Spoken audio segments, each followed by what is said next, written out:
Դուք ինչպես եք մտածում, տիեզերքը բանականություն է ստեղծել, թե հակված եք վստահել մատերիալիստական տեսակետին։ Այս եւ նման հարցերի շուրջ կարող ենք քննարկել, ինչու՞ չէ նաեւ գտնել որոշակի պատասխաններ, եթե ընթերցենք բրիտանացի գրող ու աստվածաբան քրիստոնեության ջատագով Clive Staples Lewis-ի «Զուտ քրիստոնեություն» համաշխարհային բեսթսելերը։ Մինչ աշխատությանն անդրադառնալը նշեմ, որ այն բնագրից թարգմանել է Տեր Հայկազուն Քահանա Սահակյանը։ Իսկ հեղինակի համար գրքի հիմք հանդիսացել են Երկրորդ աշխարհամարտի իր ռադիոհաղորդումները։ Թեմաները, որոնց անդրադառնում է հեղինակը, ըստ Տեր Հայկազուն Քահանա Սահակյանի, բավականին բարդ թեմաներ են, բայց եւ այդ բարդ թեմաներին նա կարողացել է տալ մատչելի պատասխաններ, որոնց ինքը անդրադառնում է բարդ թեմաներ են, շատ դժվար մեկնաբանվող թեմաներ են եւ այդ իմաստով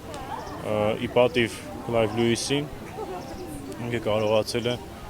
նման բարդ թեմաներին, նման բարդ հարցադրումներին տալ հնարավորինս իր ժամանակի համար մատչելի պատասխաններ, որ մեզ համար եւս գրեթե ժամանակակից է։ Եվ իրոք, ընկերական զրույցի ոճով հեղինակը ավելի հեշտացնում ու հաճելի է դարձնում ընթերցողին թեմաների անդրադառնում քրիստոնեական տեսանկյունից, ընդ որում քրիստոնեական բարոյական վարքագծին եւ ընթերցելու ընթացքում հարկ է լինում ուղղակի որևէ թեմայի շուրջ կանգ առնել, վերլուծել, հոգեվերլուծել մեզ, որպեսզի հասկանանք մեր վերաբերմունքը արծարծվող թեմաների շուրջ։ Եվ ես